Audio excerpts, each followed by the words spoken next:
Please be advised, Once Upon a Crime is a series depicting true crime incidents in South Africa. The content may not be suitable for sensitive listeners. Listener discretion is advised. The views and opinions expressed during Once Upon a Crime is not that of the SABC and Lotus FM.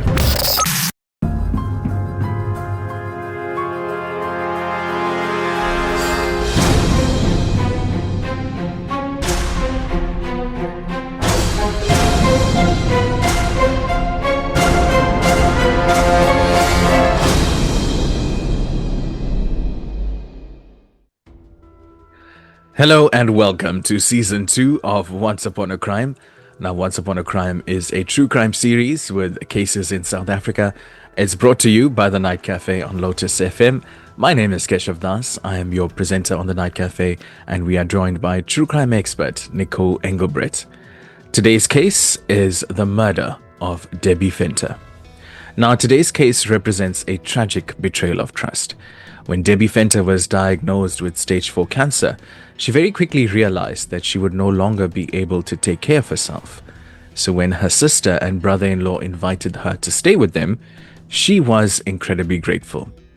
And as the COVID lockdown hit, Debbie's friends would be concerned for her well-being.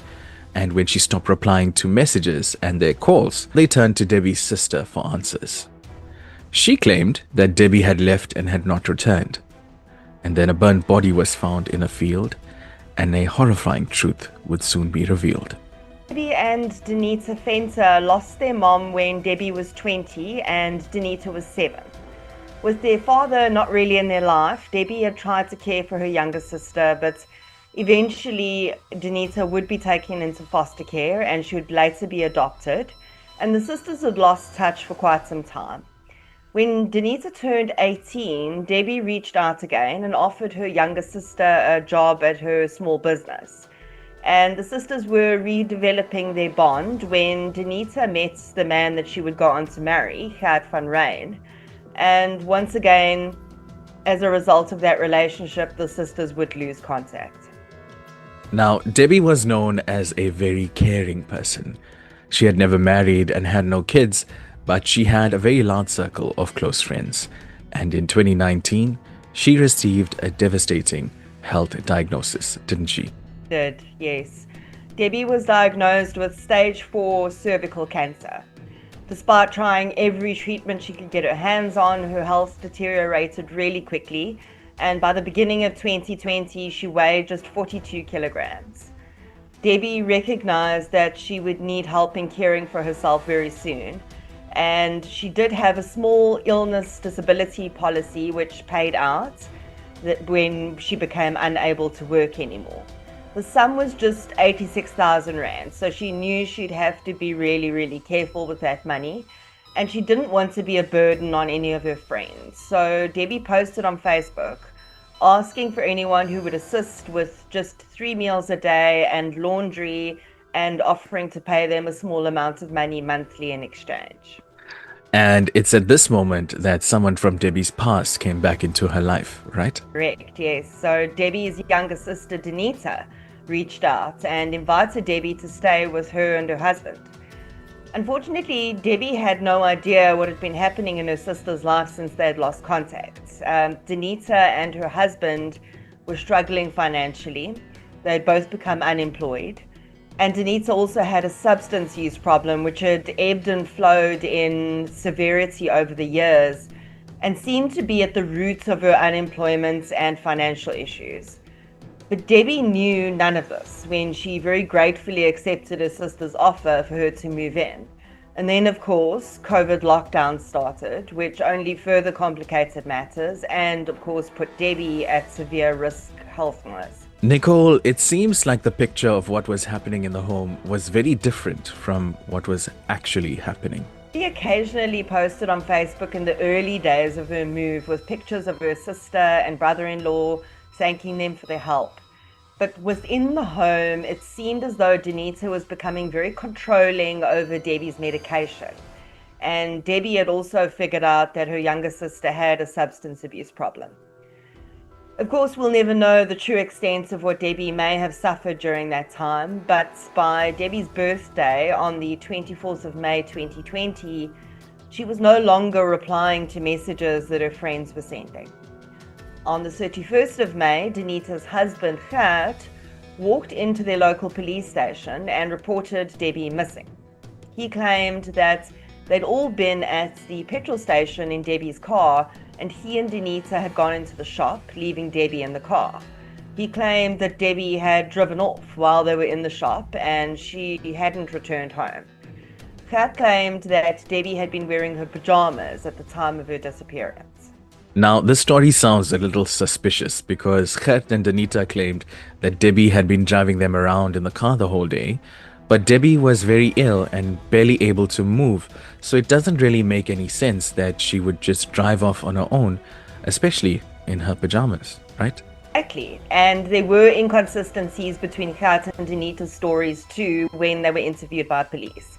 The investigating officer was immediately suspicious and thankfully acted quickly in pulling CCTV from the petrol station that the pair claimed Debbie had fled from. But there was no sign of Debbie or her car on the footage, at least not from the petrol station.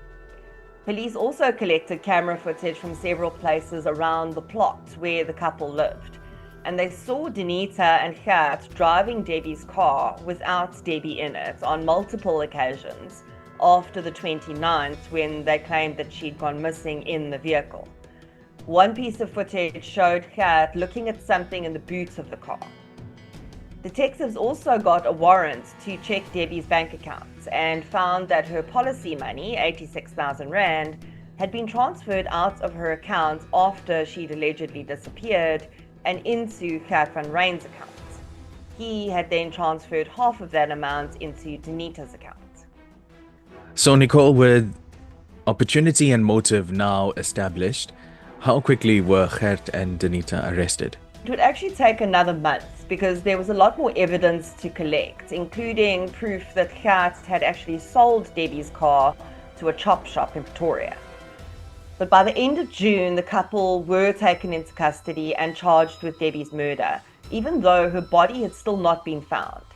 Now, convictions for murder without a body are pretty rare, but they do happen, and it seemed like prosecutors felt they had enough evidence to prove that Debbie was indeed dead, but a fire that occurred in Pretoria a few days after the arrests meant that they wouldn't have to do that. A large piece of felt caught light, and after the blaze was extinguished, the badly burned body of a woman was found in a canvas bag. Sadly, the remains would be identified as Debbie Venter, and when the pair, Gert and Danita, went to trial, something horrifying was revealed about how Debbie had died. Sadly, forensic pathologists found that Debbie's hands had been tied behind her back, and a plastic bag had been placed over her head. Her cause of death was suffocation, and tiny pieces of plastic were actually found in her lungs, which meant that she was definitely still breathing when it was placed over her head. Danita would claim that she had got into an argument with her sister and smothered her with a pillow in a fit of rage.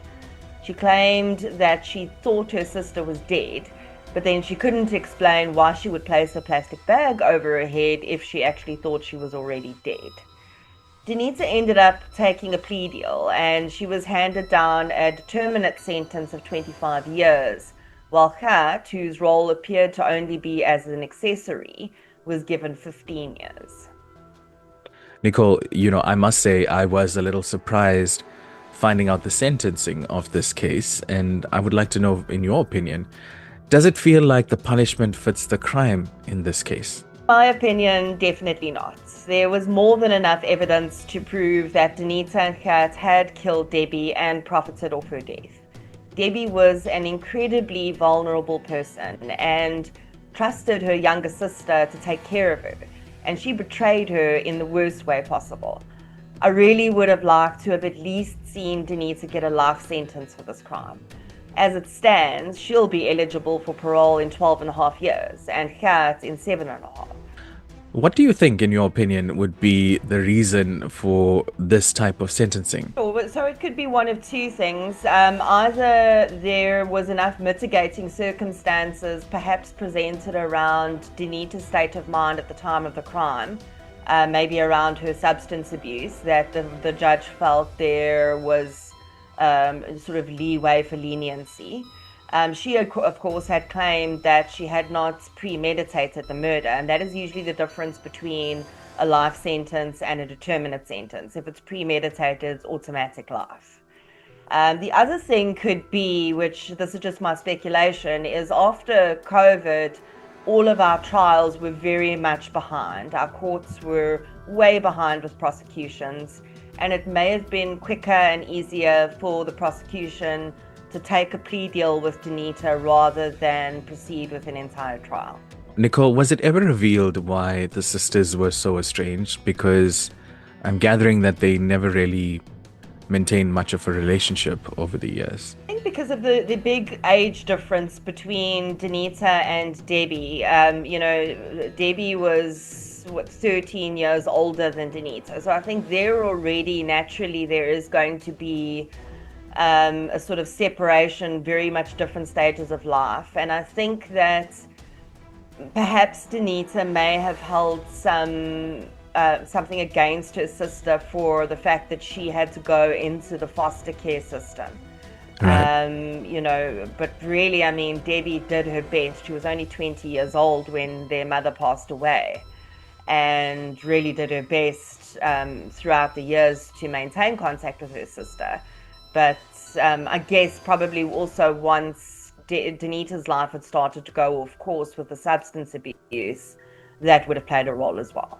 Nicole, with your experience of all of these cases that you have dealt with, do you think this type of circumstances that you grow up in has any effect on the psyche that makes somebody more likely to commit a crime, if I may put it that way?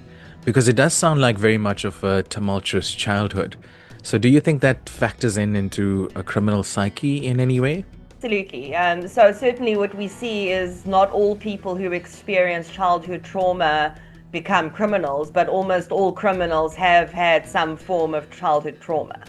Again, not all, but a vast majority. So really what happens is it's a combination of nature and nurture. Many of these individuals are born with aspects of either passed down personality disorders or character issues, that emotional instability. And when you place a person like that into a difficult childhood situation, that will almost always lead to them having some sort of issues throughout their life with the working against the justice system and possible crime. Do you recall when the sentencing was done for this particular case, just out of interest? So this would have been, because it happened during lockdown, everything was sort of delayed, and most trials that ended, crimes that occurred during lockdown were generally only sentenced about 2 to 3 years later, so 2022, 2023. Again, Nicole, in terms of your experience being exposed to all of these cases, I noticed that Gert and Danita didn't receive the same sentence. Is there any particular reason for this? Because it seems like they were both equally involved in the murder of Debbie Venter. So what do you think was the reason for the difference of sentencing there? I was quite surprised at that, actually, because very often when, again, I think it goes back to the premeditation, that perhaps the state felt they couldn't prove premeditation. Ordinarily, in a premeditated murder where there's more than one person involved, both of those people will usually hold equal responsibility and get an equal sentence because they planned the murder together. I'm saying essentially Danita had done this and he just helped her clean it up, so to speak. That's why he was given a lesser sentence.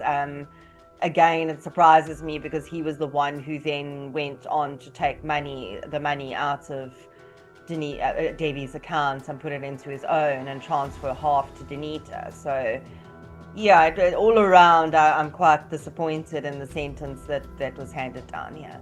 Well, thank you very much, Nicole, for joining us. That was episode 1 of season 2, Once Upon a Crime. We will be bringing you another chilling case next week, so do tune in. This is the Night Cafe's Once Upon a Crime, only on Lotus FM.